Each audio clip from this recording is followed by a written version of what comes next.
ধনীদের সম্পদের পরিমাণ কত, এটা সাধারণ মানুষের কৌতূহলের অন্যতম বিষয়। আর ধনীরা কার থেকে কত বেশি ধনী সেটা প্রকাশের ব্যাপারেও বেশ উৎসুক। বিশ্ববিখ্যাত ফোর্বস ম্যাগাজিন প্রতি বছর বিশ্বের সবচেয়ে ধনীদের নাম প্রকাশ করে, আর সেই তালিকায় বেশিরভাগ সময়ই শীর্ষে ধনী থাকেন মাইক্রোসফটের প্রতিষ্ঠাতা বিল গেটস। ফোর্বসের তথ্য অনুযায়ী বর্তমানে তার সম্পত্তির পরিমাণ ৯,৮০০ কোটি মার্কিন ডলার। কিন্তু তাকে টপকে এখন বিশ্বের শীর্ষ ধনী ই কমার্স জায়ান্ট অ্যামাজনের প্রতিষ্ঠাতা এবং নির্বাহী জেফ বেজোস। তার সম্পত্তির পরিমাণ ১০,০০০ কোটি মার্কিন ডলারেরও বেশি। তবে অপরাধী হওয়ার কারণে বা অন্য কোনো গোপনীয়তা রক্ষার কারণে অথবা রাজনৈতিক কোনো উদ্দেশ্যে অনেক সময় সেই তালিকায় নাম থাকে না এমন অনেক ব্যক্তিও রয়েছে যাদের সম্পত্তির পরিমাণ এদের চেয়ে অনেক অনেক গুণ বেশি। আমাদের লিস্টের প্রথমে আমরা যাকে রেখেছি তার বিস্তারিত শুনলে আমি নিশ্চিত আপনি অবাক হতে বাধ্য হবেন। তাই আশা করছি পুরো ভিডিওটিতে আমাদের সাথেই থাকবেন। আমি এসআই সুমন, স্বাগত জানাচ্ছি আজকের তাজা নিউজ ফ্যাক্টে। নাম্বার ৫, কিম জং উন। উত্তর কোরিয়ার প্রেসিডেন্ট কিম জং উন বিশ্বের কাছে একনায়ক হিসেবেই পরিচিত। তার সম্পত্তির পরিমাণ শুনলে চমকে উঠতে পারেন আপনিও। দেশের প্রায় সব বড় সংস্থান, বড় বড় ব্যবসাও সামলান কিম জং উন ও তার পরিবার, যার বাজার দর ১৭,০০০ কোটি মার্কিন ডলার। Number ৪, Muammar Gaddafi. লিবিয়ার প্রয়াত নেতা মুয়াম্মার গাদ্দাফি ২০১১ সালে মৃত্যুর আগেই সম্পত্তির পরিমাণ ছিল ১৮,০০০ কোটি মার্কিন ডলার। রাজনৈতিক দুর্নীতি ও নানান অসাধু উপায়ে নাকি তিনি এই বিপুল অর্থের মালিক হয়েছেন বলে বিরোধীদের অভিযোগ। Number ৩, Vladimir Putin.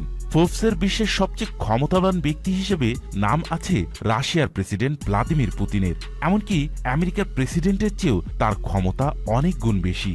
রাজনৈতিক উদ্দেশ্যে নিজের সম্পত্তির পরিমাণ অনেক কমিয়ে আনলেও পানামিয়ান ব্যাংকে পুতিনের অ্যাকাউন্ট, তার বিলাসী জীবন ও খরচের বহর জানান দেয় তার সম্পত্তির পরিমাণ প্রায় ২০,০০০ কোটি মার্কিন ডলার। পুতিনের বিলাসী জীবন সম্পর্কে জানতে চাইলে আমাদের এই ভিডিওটি দেখতে পারেন। ভিডিওটির লিঙ্ক প্রথম কমেন্টে দিয়ে রাখছি। নাম্বার ২, সৌদির রাজ পরিবার। সৌদির রাজ পরিবার অষ্টাদশ শতাব্দী থেকেই সৌদি আরব শাসন করছে, যাদের আল সৌদ নামে রাখা হয়। আল সৌদের সম্পত্তির বিষয় নিয়ে খুব একটা আলোচনা না করলেও বিভিন্ন ব্যবসায়িক হিসাব দাবি করে এই রাজপরিবারের সম্পত্তির পরিমাণ ২.৫ লক্ষ কোটি মার্কিন ডলার। তবে এর কোনো প্রমাণ কারো কাছে নেই, হয়তো কারো সাহস নেই এর প্রমাণ বের করার। নাম্বার ১, রথচাইল্ড পরিবার, জার্মানি। পুঁজিবাদী বিশ্বে সবচেয়ে ক্ষমতাবান ও বিশ্বের একমাত্র ট্রিলিয়নার পরিবার, যেটি ইতিহাসের রহস্যময় পরিবারগুলোর মধ্যে অন্যতম।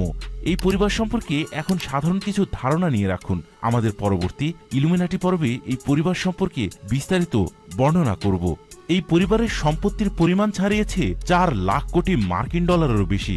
সত্যি কথা বলতে কি, হয়তো এর চেয়েও বেশি হতে পারে তাদের সম্পত্তি, কারণ কারো কাছেই এই সঠিক তথ্য নেই। এই বিপুল সম্পত্তির মালিক পুরো পরিবার।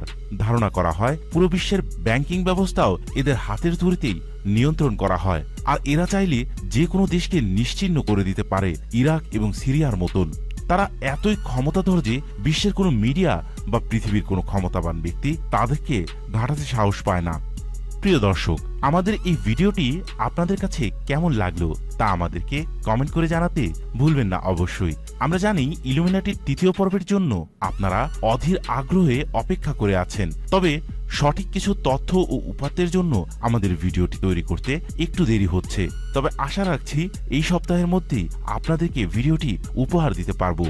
সবশেষে অনুরোধ করব আমাদের চ্যানেলটিকে সাবস্ক্রাইব করা না থাকলে সাবস্ক্রাইব করে নেওয়ার জন্য এবং সাথে থাকা বেল আইকনটিতে ক্লিক করে রাখুন। আমি এসআই সুমন এবারের মতন বিদায় নিচ্ছি। ধন্যবাদ।